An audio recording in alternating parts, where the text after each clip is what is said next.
My on podcast is Calendly? very conversational, but depends on the podcast. Do you want yours to be very structured, like where it's like a radio show where, okay, in this segment we're gonna do this, and we're gonna move on to the like, I don't or think is that's it my like, style.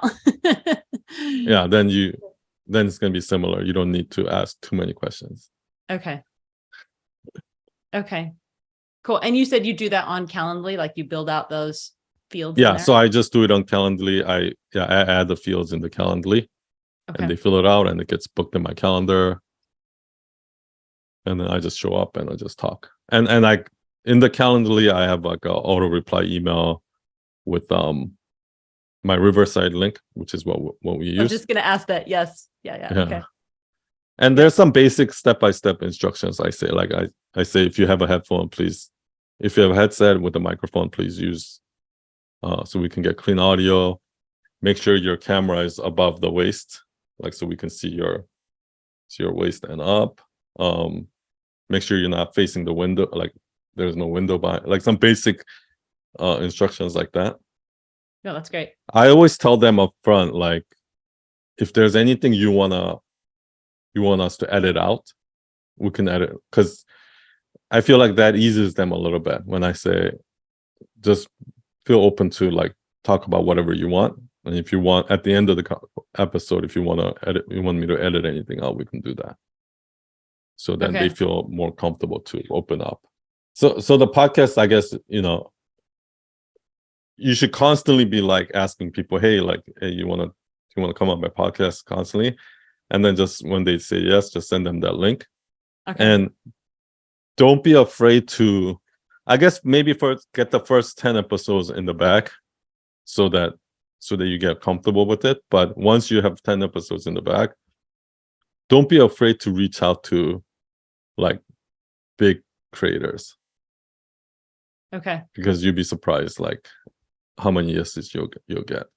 Okay. Because people don't really know that there's some magic about podcasts. Like people don't really understand podcasts that well yet. So when you say, oh, I have a podcast, and like they in their mind they're thinking like, like, ooh, podcast, right? Like they don't understand, like, right. And they're happy to do it. And so I've seen some really tiny podcasts that get some big guests. Okay. And then once you get one or two, what you do is you use that, say, hey, we've had this and this person. And that's actually happened to me too, where some people have reached out and they said, hey, we had Alex Hormozi on our podcast. And I'm like, whoa, okay. Let me get on that. Things like that. Yeah. What does your content process look like right now? So you record them, you record your podcast, and then your editors take that. And how involved are you with that process? I mean, I'm involved pretty much with the instructions, I feel. I mean, yeah, just to make sure the output's right, and then getting it out there. So they'll edit it and they'll show it to you, and then you review it and you give your feedback. Okay. Yeah. Good. And I didn't know that my video editor has been out of town for the last 2 weeks. So that's why I've been delayed. But so in the meantime, I've just been then, as well as just posting and creating content in the background. So I have some things that are coming up like daily, just doing at least 2 posts a day. Got it. And at least filming an episode a week, Yeah. So just to kind of give you an idea, this is how my process is. And you should probably make it your goal to get to this level. Yeah. So I spend only 1 hour a week with my video editors. So what I do is, okay, I just record my videos, and then I have Sunday service which I teach, and so that there's all these Zoom sessions that I'm already doing, right? Yeah. In addition to the podcast, and my video editors goes and downloads that full footage, and every day, so I have 3 video editors, and 2 of them edits the shorts, and the other one does like the long podcast, the audio version, and some YouTube videos. But the 2 editors, what they do is every day each of them edits 2 videos per day, so a total of 4 shorts per day, and they just upload it on Slack every day, and then I'll just quickly review it.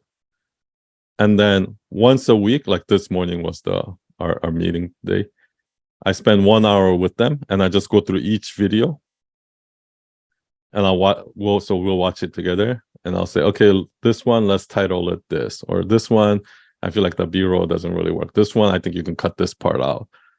So I'll just give comment on all the video for that week. So, I think, so there's 20 videos, right? So I'll go through and I'll give feedback for all 20 videos at once. And then they'll make those changes and then they'll just upload it onto YouTube, TikTok. They schedule it on for YouTube. So I edit them as an editor so they can just upload it directly to YouTube. They have access to Later is what we use to schedule it to TikTok. And then for Instagram and Facebook, I schedule it using the Facebook Creator Studio, because then you can do Facebook Reels and Instagram Reels at the same time. And then sometimes I'll post it on LinkedIn or Twitter when I feel like it. But I usually I gauge the numbers on YouTube and TikTok first and see which videos perform the best. And I only upload those on Instagram and Facebook Reels. So yeah, so my whole process is pretty automated. So yeah, I almost don't have to do anything in terms of the content other than actually recording the sessions. So you probably want to get to that point so that without you doing much, even if you're away or something like that, content is keep getting uploaded every day. You know what I mean? Definitely. And are they grabbing, are they connecting, integrated with the files in Riverside with like Premiere Pro? They're grabbing that. Yeah, so they download the footage from Riverside and then they edit it. So I don't get involved in that at all. They just take care of all of that. Okay, cool. I don't even know what their individual process is like. Cool. Okay. I used to be such a big micromanager.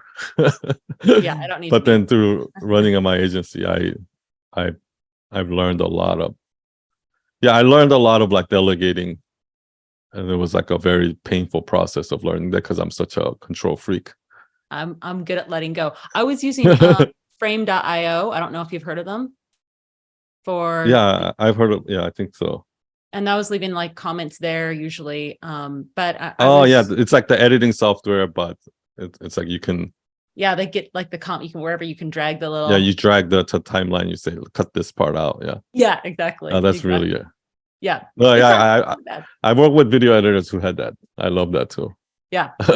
So maybe a comment. Yeah, and I did get Riverside GG, so I'm there. I got it. Ready to roll. Okay, that's good to know. And then once they post it, this is my process. So in the beginning, what I used to do is obviously I did a lot of carousels and I'll post it. And then I usually used to spend about 30 minutes right after I post it, just engaging with comments and things like that. But that was back then, because that first 30 minutes after you post was so important in the Instagram algorithm. But right now, I don't think is as important anymore. So what I do is I'll just, when I have time, I'll go and reply to comments and stuff like that. But what I would recommend doing in the beginning, if you're in the growing stage, to reply to every comment and reply to every DM until it gets to a point where it's so much that you can't handle it. Okay. Do you know? And what about the content for the shorts? Are you writing that, or are they doing that? The short form videos. You mean caption? Yeah, the captions. Yeah. So caption, I just use whatever the title is. Okay. Back then, I used to spend time writing captions, but it was just like the ROI was not there. Yeah. Because like whether you spend 30 minutes or an hour writing a caption or not, it doesn't really make a difference on the performance of the video. Okay. Okay. So you do that, and what happens on most of these social media platforms is your first goal is to get to the 5K mark. Like until you get to the 5K mark, it requires a lot of manual labor. because especially on Instagram. Okay, so maybe you should come up with some sort of a strategy, because I feel like for you, if you're doing a lot of videos right now, my main focus is actually not even Instagram. I'm trying to grow YouTube and TikTok, and because those are platforms where there's still opportunity to grow. Instagram is so hard to grow right now, just because of the saturation, and all the users have like jumped off. Yeah. Like the number of active users have gone down significantly. But on Instagram, definitely, like, until you hit the 5,000 mark, I feel like there has to be a lot of manual labor, because Instagram just won't push your content out to new people. Yeah. At that early stage. But then I noticed that once I hit 5,000 mark, something happens where it just starts to grow exponentially. Cool. So in that first part, there's a lot of engagement. So I would really double down on TikTok and YouTube if I'm starting to put out video content. TikTok and YouTube. Okay. Yeah. YouTube Shorts, especially. Yep. YouTube Shorts. Yeah. And with the podcast, what about, do I extract the audio and do that extra step for real podcast distribution, or? Oh, just, yeah. You have to. Well, you weren't planning on doing audio? Yeah. Oh, for sure. I just didn't know if you wanted me to do that right now. Yeah. No, because it's not going to take extra work. Okay. Like, you already are doing the full episode, so yeah, just take the audio version of that. And what platform should I use? What do you guys recommend? I guess everybody seems to use Anchor.fm. Anchor. Okay. Yeah. I've heard of them. Yep. Anchor is probably a good platform. I'm using one called Captivate.fm. I've heard of that. Yep.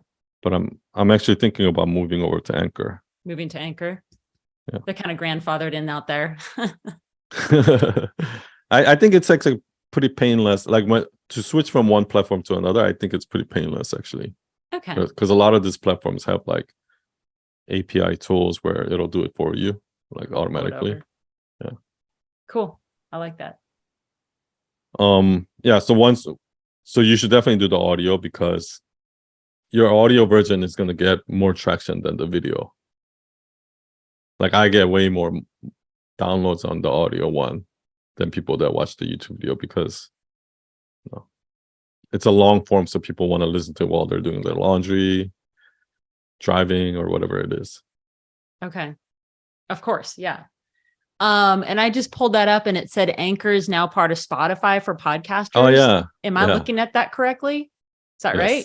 Yeah. I forgot about that. So okay. Anchor, I think Spotify bought Anchor. Okay. Yeah. I didn't know that. So I've just seen Anchor as its own thing. So that must be new.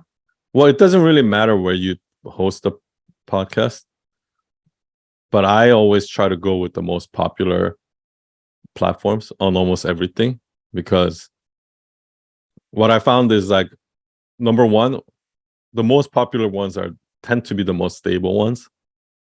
And if there's any kind of like bugs or troubleshooting that needs to happen, like, I can easily look up answer and there will be some answer on Google. Whereas in the smaller platforms, like, it's harder to find answers. Yeah, so true.